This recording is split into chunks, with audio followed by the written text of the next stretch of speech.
Hello, welcome to the second episode of Full Out Chats. We are live and we are ready to go.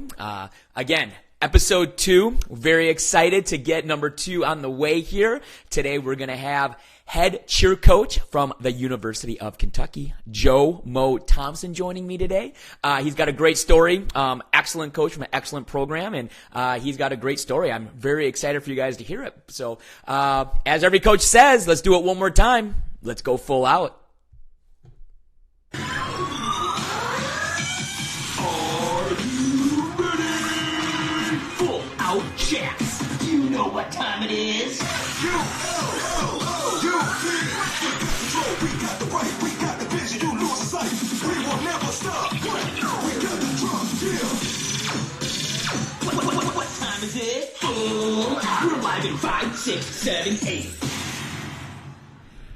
And there we go with the intro music. We are now officially full out. Again, Steve Solberg here, your host for the show. Also, a special thank you to cheeranddancemusic.com for that awesome intro music and the sound effects we'll be using later. So again, if you have any music needs, please go ahead and go to cheeranddancemusic.com. And for those of you that joined in yesterday, thank you. For those of you that are new, again, this is just a platform for everybody to get to know some people in the cheer and spirit industry and hear their story. I think that so many of us today, we know these people as who they are, coaches, gym owners, athletes, whatever it may be, but we don't really know them. And there's always so much more to the story than people realize in terms of how these people became who they are, their upbringing, where they cheered at, the ups and downs of their struggles.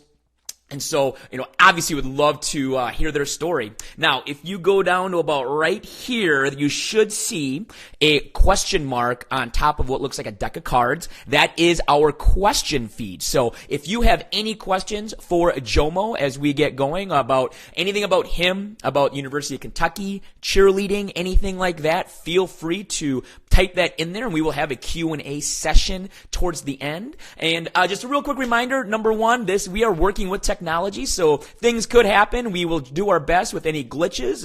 If you hear a dog barking or jumping up on me, that is definitely my dog. And, yesterday with Lindsay, the little one started crying and needed mama, and that's okay. We will do everything we got to do to keep this show going. And also do not forget, we're also on YouTube, Full Out Chats on YouTube, and actually we are in the process of getting a podcast also listed on iTunes, and so you should be able to check this out if you miss it, if people missed it, and or you want to listen to it in the car.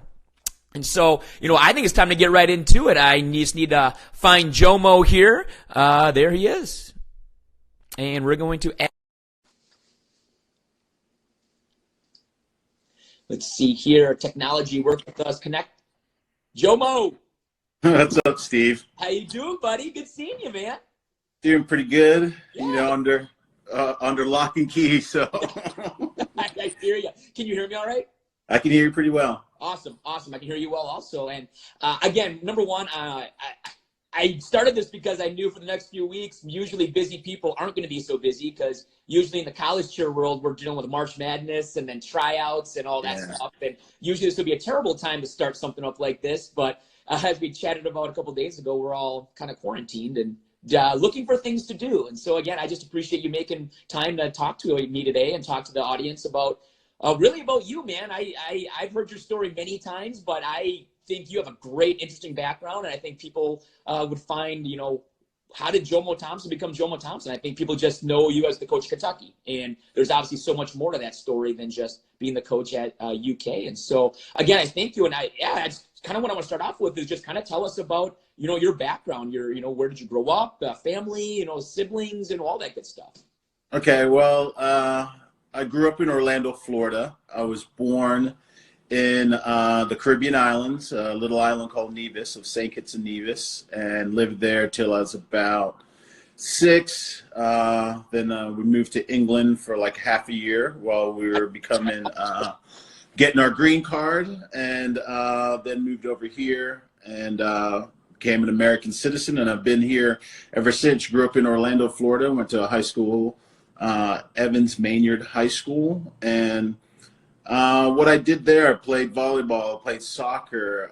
My main love was gymnastics, and I think that's kind of what led me into cheerleading. I started gymnastics in I believe it was the ninth grade, and I did ninth, 10th, and 11th.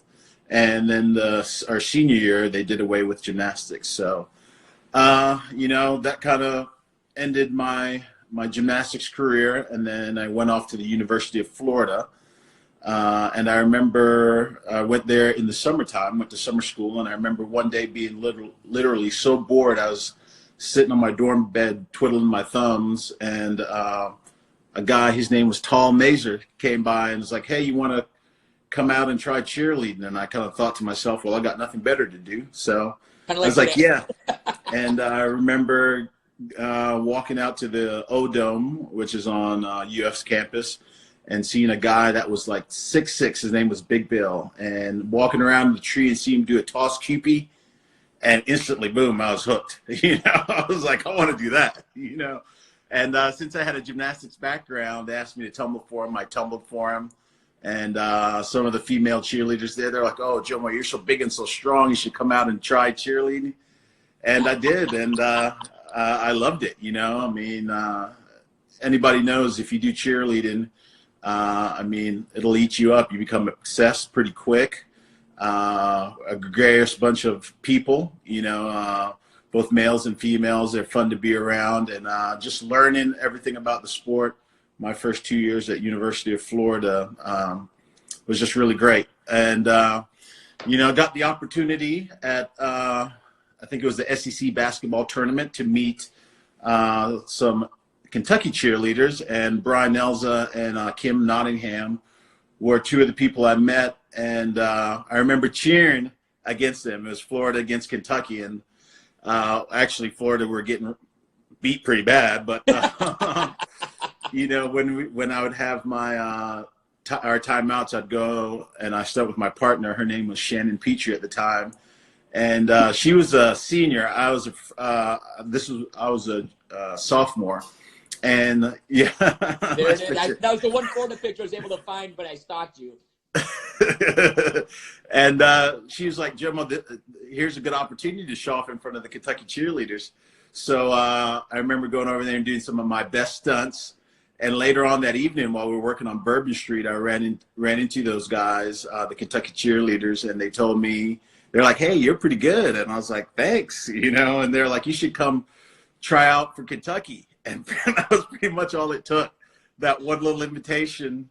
I went out and tried out in that April, and then I made the team, and I cheered for UK for 3 years, and I loved it, So 2 years at Florida and 3 years at UK. I think, that's the interesting thing is a lot of people don't realize that you started at Florida and transferred to Kentucky. And I didn't know it was that simple. I just didn't know it was, just a couple of the guys like, "Hey, you should try out. I think you're good." Because, Kentucky was already established at the time as a very good program. And, yes. When you did transfer there, ended up trying out there, who was coaching? How was it ran then? Was there a full-time coach like you are today, or was it still kind of where there was kind of like a volunteer or a part-timer? No, it was a full-time coach. Okay. My coach at the time, his name was Salim Habash. Mm-hmm. And he coached the program for, I believe, 7 years. And so I got to meet him when I came up for tryouts. And I really liked the way he coached. And he was just a down-to-earth guy. And, he himself he was a Bearcat. So he was a cheerleader at UC. And then he transferred to Kentucky. And so I kind of saw a similar parallel there. We both wanted to go to a place where we can really push ourselves and exceed at something we both fell in love with. And so, I cheered for him for 3 years. Okay, I wasn't sure if you were with Salim because I knew he obviously had a very good track record at Kentucky. Yeah. Kind of the funny thing is just that's kind of how it happens, especially with guys, I feel, is you see something or you go to that open gym one time and then you're just hooked. Either you love it or you don't kind of thing. Yeah. Same for me. I remember seeing a guy from University of Wisconsin do a toss QP, and I thought it was the coolest freaking thing I've ever seen. And then when I saw my first pull-up QP, my mind exploded. I remember my freshman year, my sophomore year at Wisconsin at Milwaukee camp, and we also go to Milwaukee. I remember David McDowell doing a double walk-in QP, and like my mind exploded. I thought it was like the coolest thing ever. You know, it's just stuff like that. It just keeps you going, and it was awesome. It was just, I totally feel you on that. So you go to UK, you cheer at UK 3 years, and there we go. There's Jomo as a cheerleader. There we go. Look at that arm.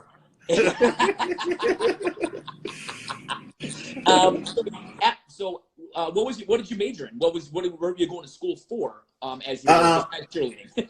Yeah, so my undergraduate degree was psychology with a minor in business. Okay. And then I ended up getting an MBA in decision information sciences. So, cheerleading coaching wasn't on my radar. I planned to either go work in a bank or try to do investment banking.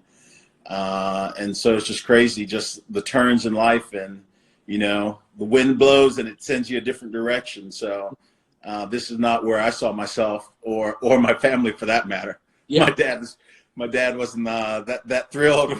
How was the family's reaction to, I'm going to be a cheerleader, or the next step, I'm going to make cheerleading my profession? They didn't have an issue with me cheering, because of the gymnastics background. But when I told them I was going to be a cheerleading coach, they just didn't. They're like, well, we always thought you were going to be in business or be a doctor or something like that. So my dad was kind of like, I don't know about that. And I was like, well, we'll give it a shot. And if it doesn't work out, I can always, pursue something else. So, but thankfully it did. And my father has long time since come around, and he's very proud of the accomplishments. And, the thing I enjoy the most is just being able to see young people come in, as a freshman, and by the time they leave, they're a senior. They've not only gained a lot more skills as far as cheerleading is concerned, but they've gained a lot of life skills too.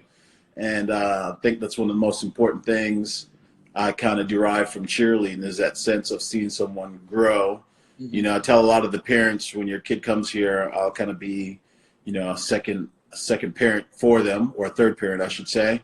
And just make sure, what all parents want for their kids is for them to be happy, to be well, and to be loved. And, try to make sure I do that here at UK. What's your a couple of favorite game day memories that you had as a cheerleader, when you were a cheerleader? So one is right around this time. It was, we were playing Duke. I think it was the Elite Eight. So I've been to lots of basketball games. So if I get the actual game wrong, forgive me. But we were down Duke, I think like 18 or 20 points, and we were just mounting this comeback, and when you're down that much, especially at halftime, just the emotions. You didn't want to go home because you were enjoying being on the trip, and you become friends with a lot of the basketball players, and you get to know them, and you want them to succeed and do well. So I just remember it being just a roller coaster of emotions. Like, no, we're going to go home. And I remember one of my teammates at the time, his name was Benny Cunningham. He's like, no, we're going to come back from this, And I remember I was sitting on the sideline. He grabbed my shoulder and said it with such conviction. I was like, okay, we're going to come back for it, because he believed. And I just remember watching the team come back. And I remember, I think it was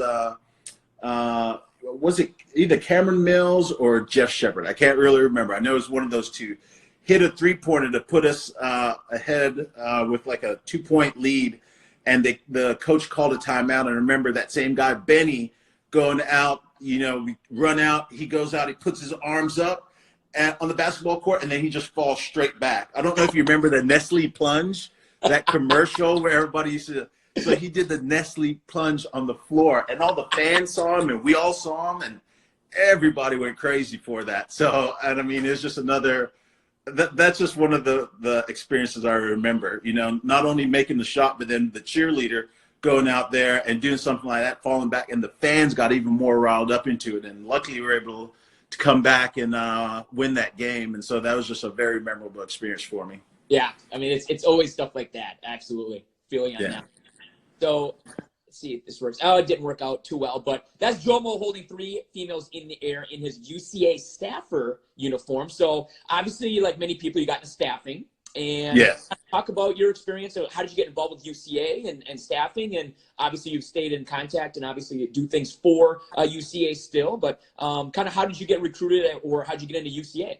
Yeah, so that first year when I joined the University of Florida, that same guy, Big Bill, he worked UCA staff, and a couple others worked UCA staff, and they're like, you should give this a shot. And I was like, twist my arm, okay, and I joined staff, and man, that was another great experience and something I would not trade. I started off in Florida, and my regional manager at the time, his name was Eddie Zagara, and we just got an opportunity to travel all throughout the Southeast. I did a lot of traveling with a lot of cheerleaders from UCF at the time. So I've got a lot of really good friends from UCF that we, taught a lot of camps, and we just became like brothers and sisters. And those years, especially, coming when you leave high school and you go to college, those are some of your more formative years. And I just remember the experiences and the memories being out on the road, teaching camps, having a great time, and just learning about myself, learning about other people, and learning about the sport I love so much. UCA was an integral part of that. Gave me a lot of opportunities to travel to different places, to perform in a high-pressure environment, to put a routine together. It allowed me to just be a much better cheerleader as far as practicing my skills, talking to people, teaching stunts. And so I'm very grateful for that relationship with UCA and varsity. And like you said, I'm still involved with varsity and work with them. And so I'm very thankful for that. But those I think I worked staff for 13 years. Oh, wow. And I would not trade one single day of those experiences. Yeah.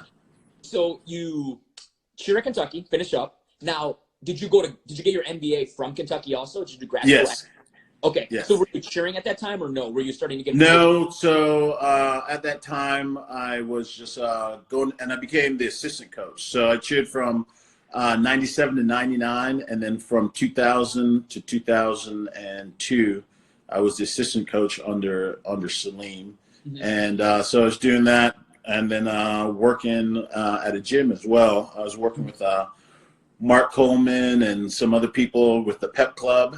So kind of got into the gym business there, and that's what I was doing during that time. So you were working under Salim then, yes, as a grad student. So then, I guess, the question is, like, how did it come up about you taking over as head coach?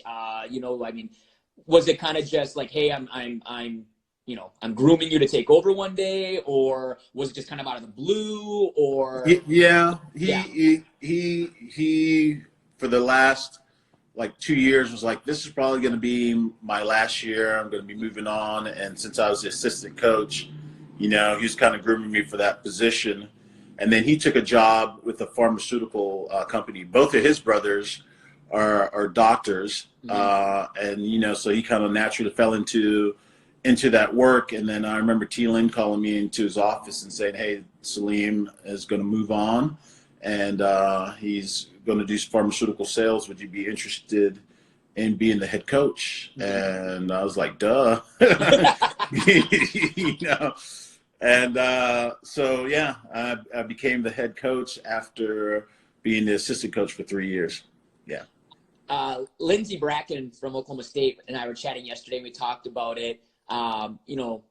She took over a program that had just won, and took over for a huge name in Leroy McCullough. Leroy, yeah. And so then there's you taking over, obviously, a huge program that's been very successful. And Salim had won, 7 or 8 in a row, something like that. He had won as head coach, I believe 6 in a row, and then won the previous 2 years to that. So we had an 8-year winning streak going.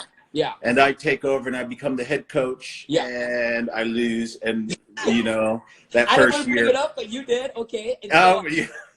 It's part of what makes you grow and you learn from it. But at that first year, to break that streak for 8 in a row, I mean, people had to talk me off of a ledge, not literally, but, that's what it felt like, and so that was just a big letdown because I had a uber talented team, and, we put forth that year, a very difficult routine. We did double ups. Yep, I remember that. We did 2 girls in one hand, double stretches, and a lot of people don't. They don't remember that, because it's a losing year, and rightly so. I understand, if you don't win, sometimes those things are forgotten. And I think that's what caused me to lose the team is that I put too much difficulty in there. I tried to go too hard, and also my first year as head coach. Instead of leaning on the kids a little bit more about how they wanted the routine to go and take their input in, it was just kind of top driven by me, And so in that one year, I learned a lot, and the next year I learned to involve the kids more in that process, that creative process. When they have an opportunity to create elite sequences and give ideas for pyramids and things like that, you'll realize they'll fight a lot harder because they have a personal investment in the routine because it's their ideas and things, and they're just willing to go to bat for that. So luckily the next year we were able to take the crown back, and very happy for it. I think I cried after we won. I'm not much of a crier, but that was the weight I felt from losing the year before, and I didn't want to make it 2 in a row, and so I was just so fortunate that we were able to get the victory then in 2004. Yeah, Lindsay and I talked about that, how when you're young, you can take on the world, and you don't realize the pressure of taking over that type of a program, especially, and the pressures that go with it. And I want to thank you for always being there for me, man. I remember you've always opened arms, let me come to Kentucky practices and just shadow you guys. And I've learned that was one thing that really struck me a lot, was how much you do allow the team to pretty much choreograph the routine or put a lot into it. Yeah. And I've definitely done that more also, because you're right, they feel more ownership towards it, and they care more, it seems like. But that's something that Salim did also. Is that something that he did also? Is that kind of something you learned from him, or was that something you kind of developed on your own? He took our input. I mean, when you have such talented people that come into your program, if you're not, like the old adage, 2 heads are better than 1, well, 17 heads are better than 1. And so if we can get the majority of people contributing towards pyramid ideas and routine choreography and things like that, you create something so much better. And even though I've been doing this for a long time, I always learn things from whether they're a freshman or a sophomore. I mean, I've had a lot of guys that came through with very great choreography skills. Like Blake Johnson is one that I was so happy to have him in our program, because I learned a lot about choreography and how to create more like seamless transitions. I mean, I'm still nowhere near his level, but just having him on his team, and I'll say, Blake, okay, how do we get from this tumbling section into our elite without everybody running all over the mat, and I would learn things like that. So when you can involve that, you yourself will grow as a person, and you're not just growing just one way. You're taking a lot of different aspects in, so you become a more well-rounded coach, and I think that's very important. Because once you stop trying to learn, then you might as well get out of this game, or any game, I would say, for that matter. Yeah. So for those that are joining us again, welcome to Full Out Chats. I'm here with Jomo Thompson, head cheerleading coach at the University of Kentucky. Jomo's going to talk about his life and kind of how he got into cheerleading. And as we're getting through kind of about your career, somebody I need to bring up is T-Lin. Obviously, T-Lin is, I call him the Godfather. A lot of people do. Yeah. He literally, I feel, is one of the key people in our industry that has really made, I feel, collegiate cheerleading respected. That administration should respect it, and that if you actually invest in your spirit program, your cheerleaders, there is value to that. And I guess tell me about how T-Lin. how is he to work for? What type, his leadership and what he's meant to you in that program? His leadership and just his knowledge is just, I can't even put it into the words, because he's been doing this since 1977. Mm-hmm. So he's seen the evolution of cheerleading, know where it's come from, and seen where it's gone, and can also kind of extrapolate where he thinks it's heading. And also, he's legal counsel for the university as well, and has sat on the board of USA Cheer. And so he just has a wealth of knowledge, wealth of contacts. And just as a person, that's older than me, I've learned a lot of things from him, not just about cheerleading, but just about organization and how to deal with people. And any situation I've ever come to him with before, like, hey, I'm having an issue with this or this, he's already encountered it in his 44 years in cheerleading. And so that kind of knowledge makes it easy to lean on someone like that. Mm-hmm. And so that way I'm not going through trial and error. I'm able to rely on someone that experienced and has been through this and can kind of see how, just where problems may arise and how best to deal with them. And so it's been invaluable. It's been an invaluable experience for me. He's a great guy, great guy to work for, great friend, a great mentor. His birthday's coming up soon, and he will be 75, and the guy doesn't look like he's a day over 50. I always call him a vampire. It's like one of the day walkers. But I mean, and he's just energetic, full of life. You've met him before. He's always got time to listen to you and talk to you if you come up and speak with him. So I just his mentorship and his leadership has been paramount to this program and really helped develop me as a person.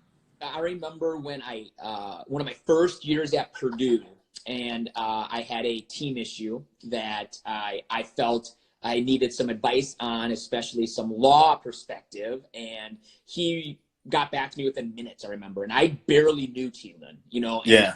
He is just a great guy. He genuinely cares about cheerleading and the spirit industry and those concerns, without a doubt. Absolutely. And that's the type of guy he is. If he can help you, he will help you. And that's especially someone that has achieved as much as he has. You would think that he wouldn't have time for people, but that's the exact opposite. And that's something that I've kind of learned from him. That he's always willing to help whomever, and it doesn't matter whether it's like our president of the university or one of the cheerleaders on the team. He treats them all the same and puts in the same level of effort and pays attention, and I think that's just something very important to learn from. But he's the GOAT. So he is. Yeah. I would love to have. Do you think he would do this show? Do you think he would come on and talk? Yeah, he probably will. You'd have to give him a lots of heads up, because his schedule is always pretty packed. Right now he's down in his condo in Florida, staying away from the COVID-19. Yeah. He's like, I'm not coming back to UK till like June 16th or something like that. I was like, I don't blame you, man. Take care of yourself. So once again, people, at the bottom here, you're going to see a question mark with looks like a deck of cards. That is our questions. You can send in questions, and when Jomo gets to the Q&A session here a little bit later, we'll pop those up and we'll ask Jomo some questions. So I think a big misconception of people who coach talent, a lot of talent, and is people's remarks are like, anybody could coach that team. Oh my, if I had that much talent, anybody could do that.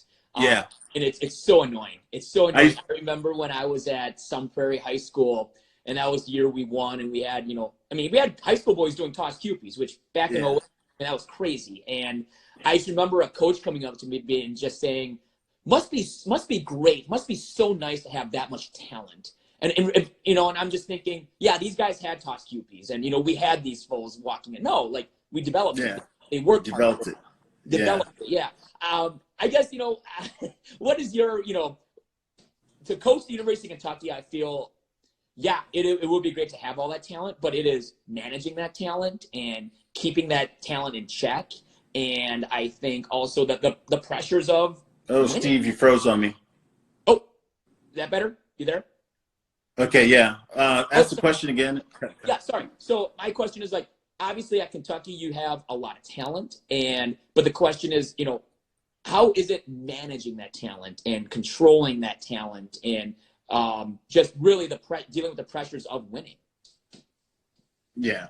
Well, and that same sentiment when I took over the job at UK Cheer, I told Salim, I was like, oh yeah, with that much talent, it'll be easy. And come to find out that really is not the case. When you have people that are really talented, and I feel like I get people from the best, wherever they come from, they're usually the best in their area. And so that's a certain mindset, a type A type of personality. They're used to being the leader, and you put them all together. And when you have a bunch of leaders together, it's sometimes hard for them to kind of step back or relegate their role and defer to someone with more experience that's been on the team. And that's hard for a lot of people when they come into this program. So part of that is just kind of managing expectations of them. You're uber talented and we're going to use you, but it doesn't matter that you can do a double up QP and a guy that's been on the team 4 years, he's only doing a full up QP. If he's speaking to you about something about the program, you need to listen to him because he's had 3 more years of experience than you. And these things can make your life easier, So it's not so much necessarily always about the talent, but getting them to work together, getting them to have a shared vision and a shared goal and try to achieve that goal together. I remember Phil Jackson, I think people pose that question to him too. And I remember reading an article about that. And he said that, it's not so much a talent as managing egos. Mm-hmm. And that's what it feels like, is being able to get all these strong-willed and very opinionated people to come together and kind of defer to the greater good of the team. Not so much, serving their own self-interest, but what can you do? What can you give to the team to make us successful? And when they adopt that type of mindset, then you'll realize you're able to achieve a lot of great things that, by themselves they couldn't have done, or even on another team they couldn't have done. And so bringing them together and getting them to chase a vision, chase a dream together, and getting them to give 100% regardless of what role they have. I think that's one of the most important things and one of the hardest things to kind of get across to athletes. And it's getting harder and harder as we go along because, again, so many kids these days, I get kids that come into the program and they may have like 300,000 Instagram followers. Yeah. Yeah.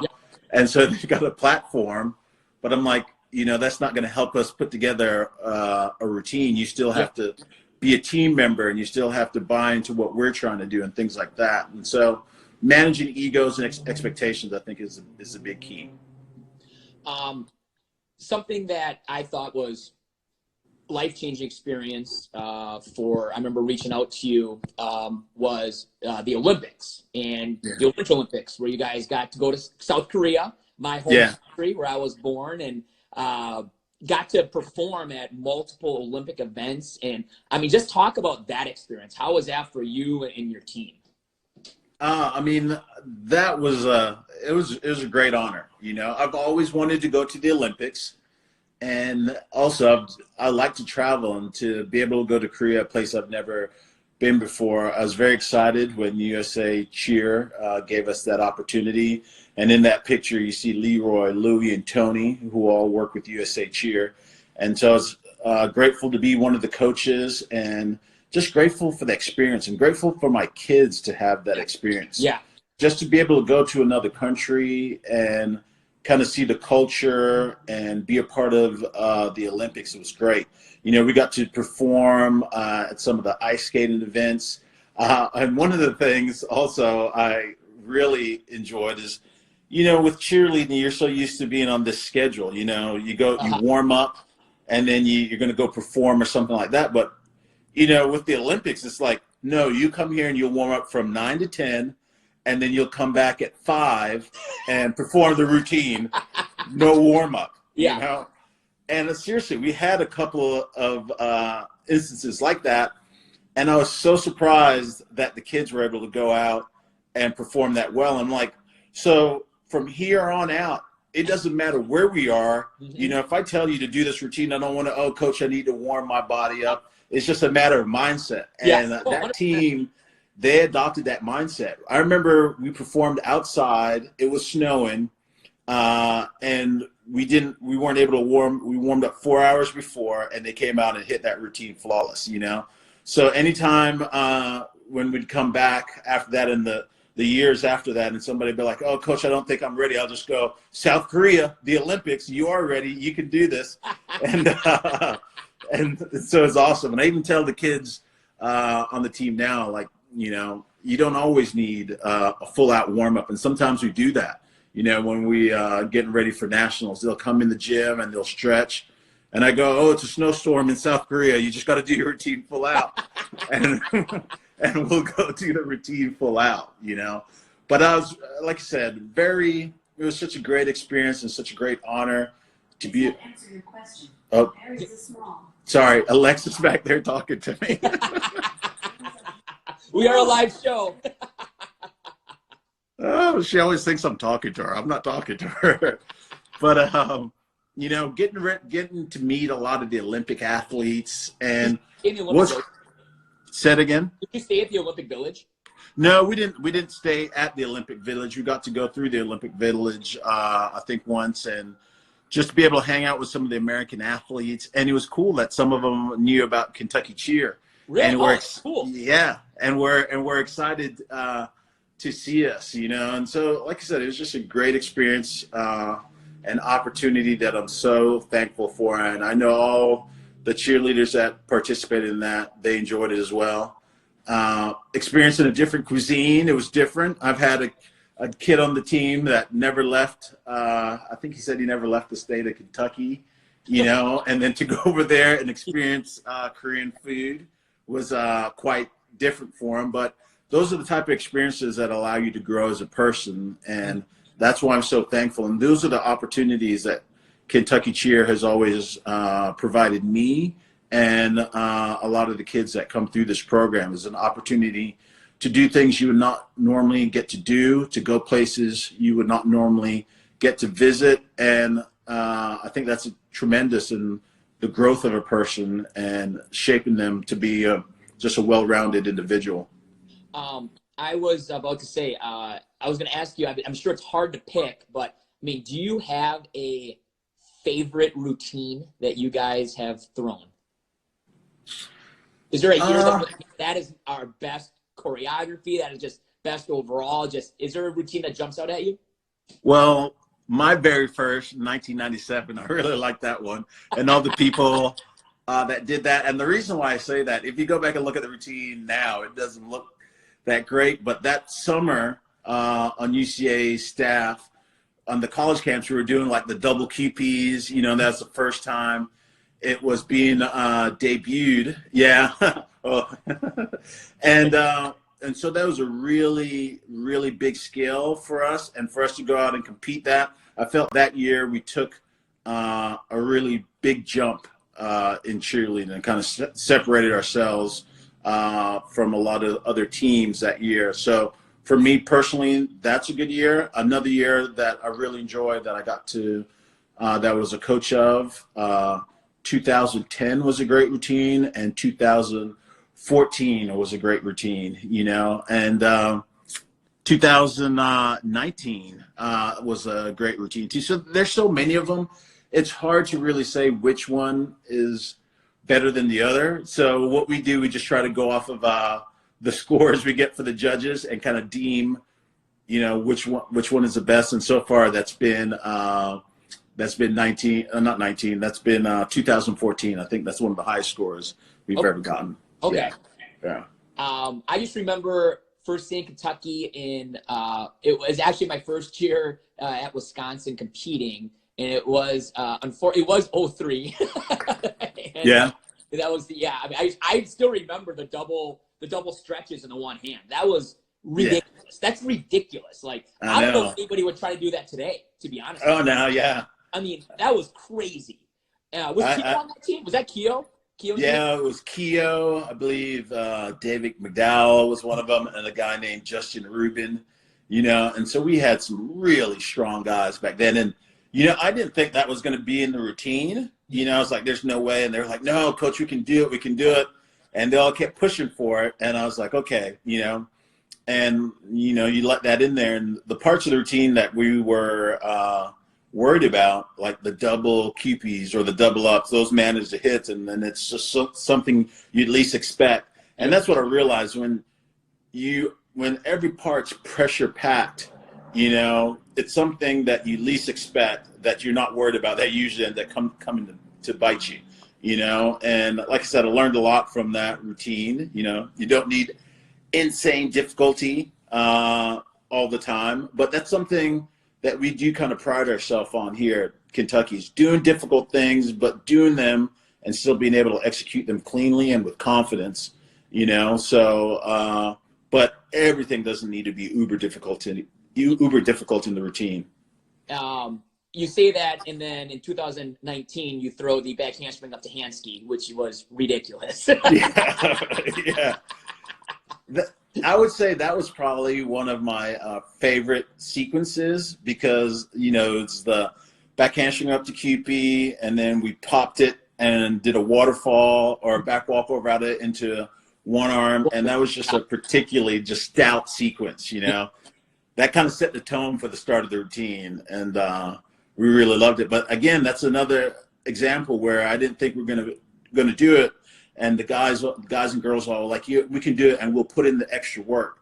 And since it's something that they wanted to do, then I didn't have to come in to practice and tell them, hey, you need to get in here 30 minutes before to work on it. They would come in because they knew I was kind of uncertain about it, and so they come in and work on it to prove that, hey, we can do that. Mm-hmm. And we're able to put forth a great routine that year. Something that I've always really respected about the UK program, besides just a standard of excellence and obviously trying not to ever take steps back and holding a standard, is from what I gather, your connection to your alumni is very important, and reaching out and keeping the alumni involved. Can you talk about that? Was that even before you got there? Was that something that when you cheered there that was still important? It just seems like you guys have a very strong alumni base that really genuinely cares about the program.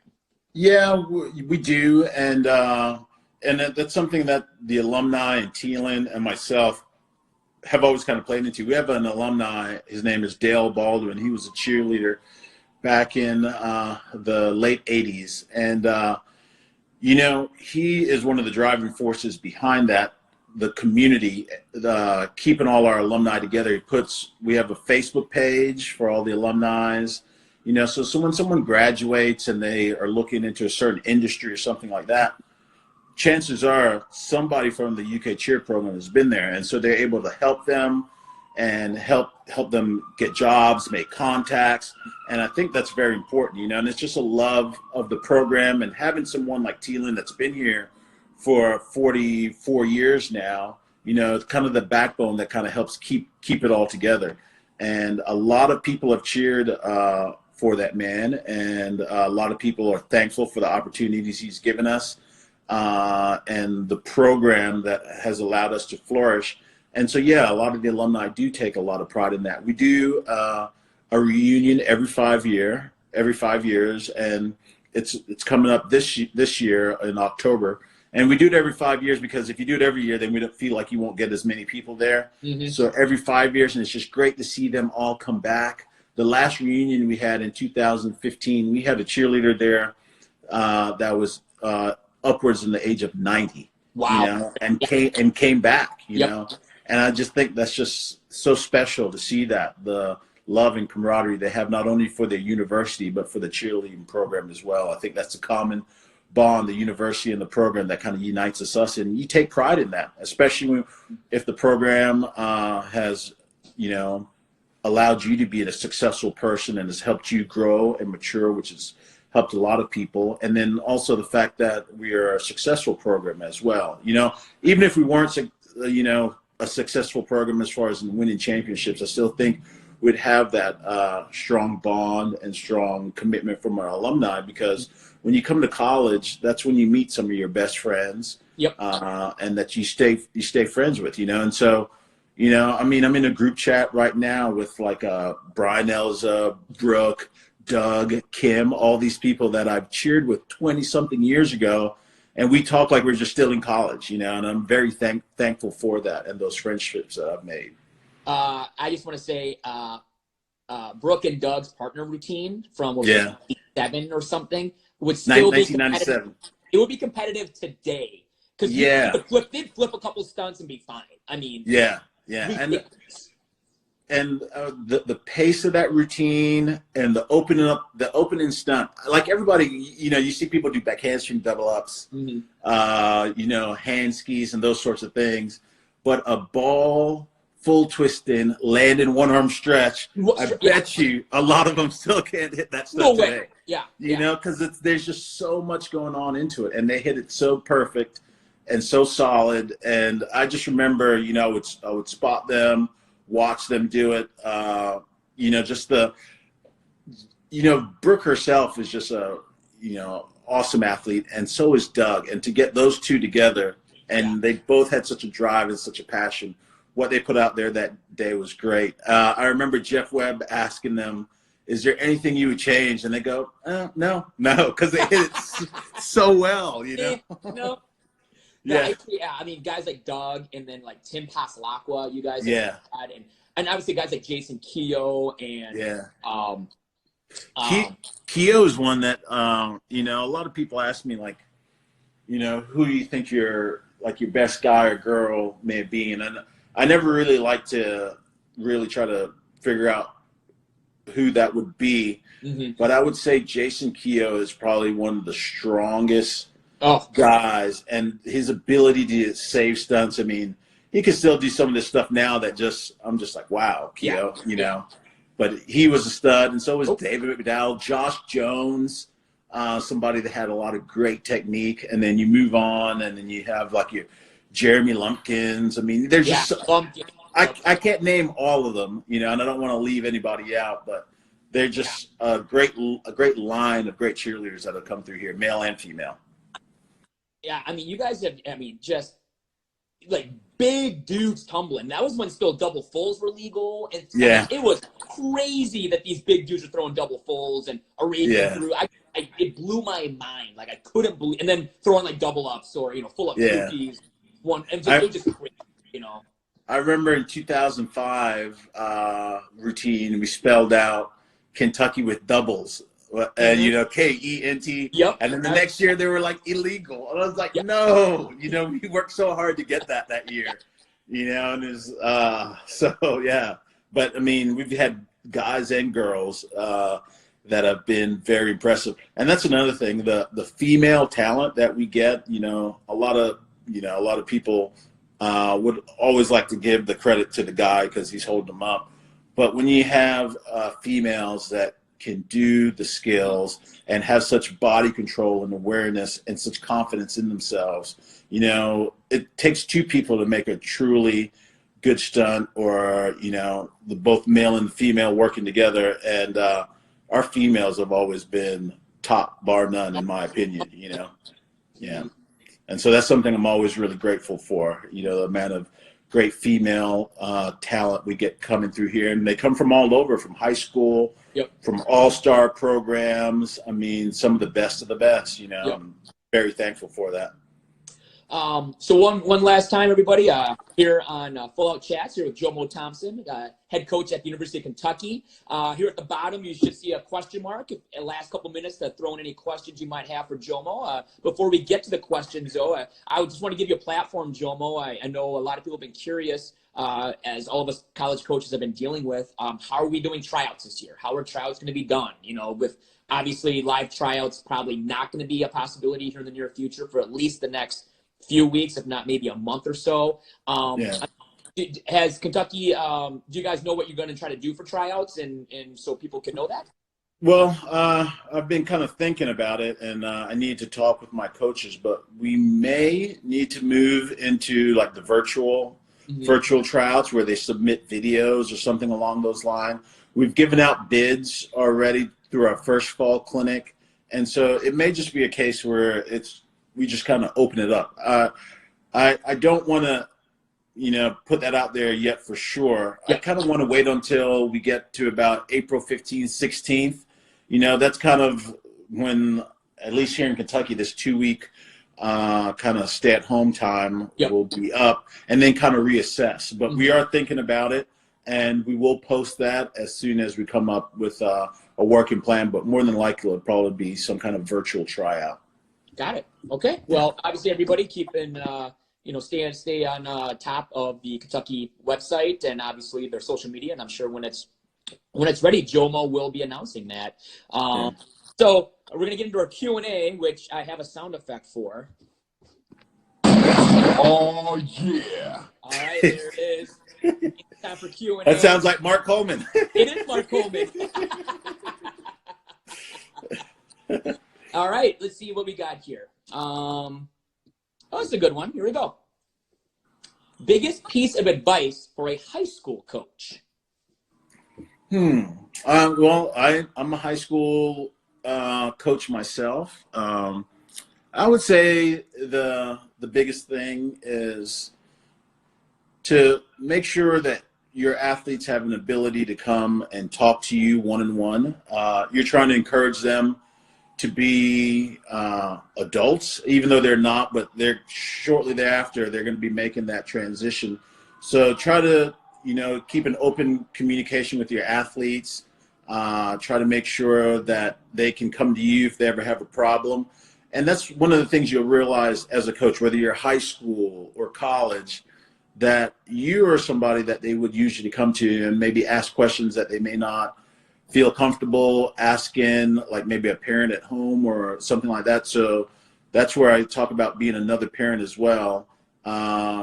Just making sure you have an open line of communication and you be able to help your cheerleaders out in time of need. And the more your kids realize that they can come to you with a problem or if they need help, then the more they're going to do for you as well, because they know you've got their back. And so making sure you develop those good relationships with your cheerleaders. All right, next question.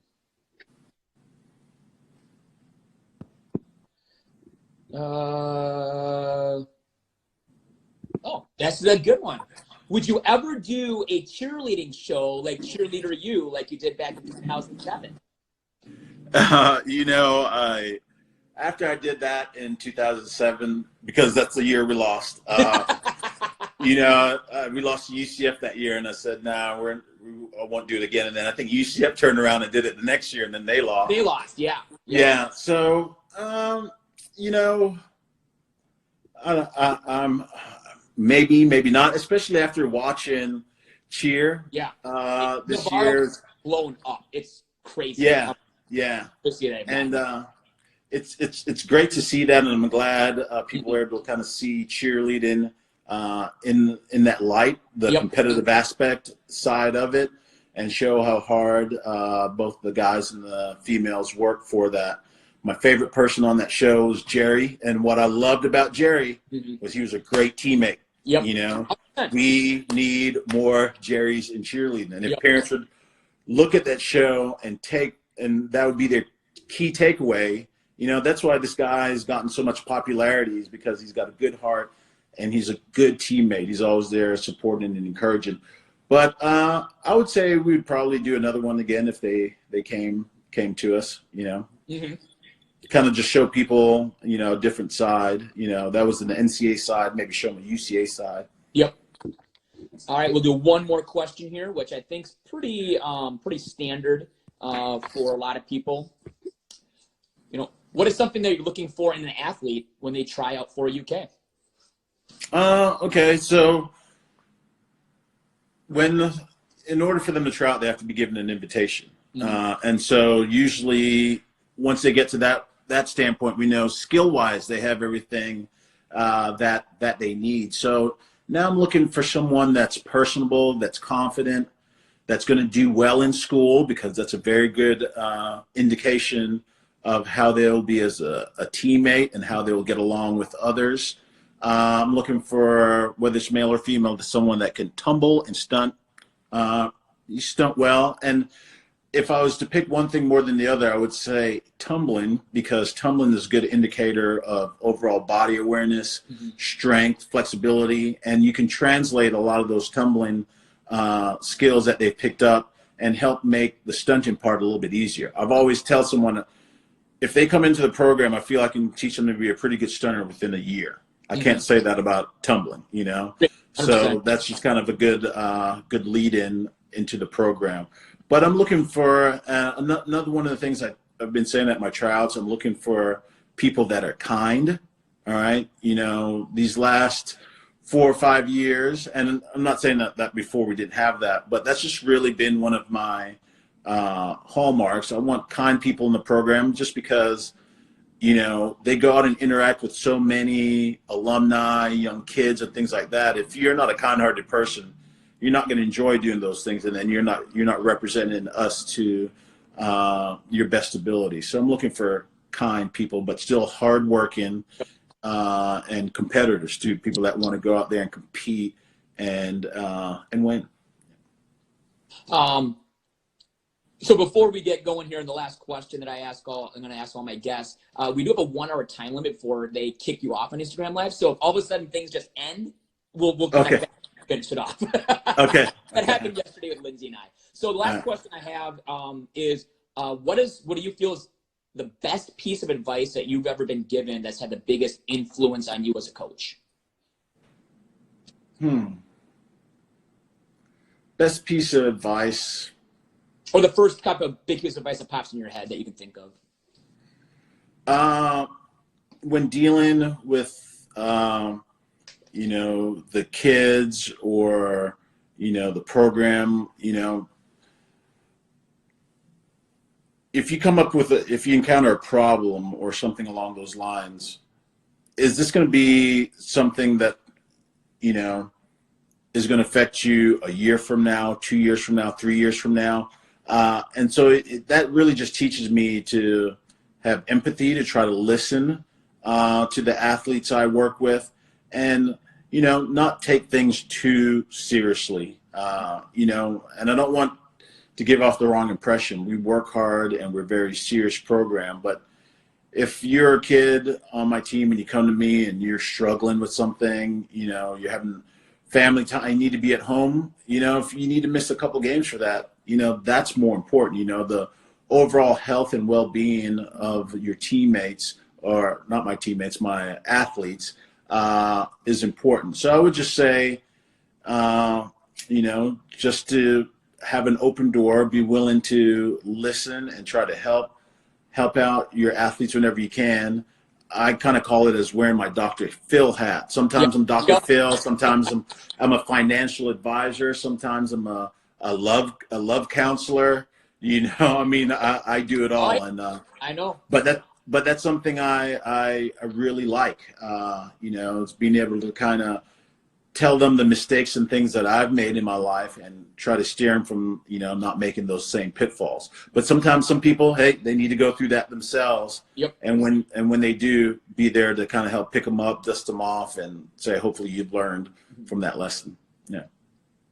Well, Jomo, I cannot thank you enough. I would love to have you again sometime in the near future, because I think no problem. We'll talk for another hour probably.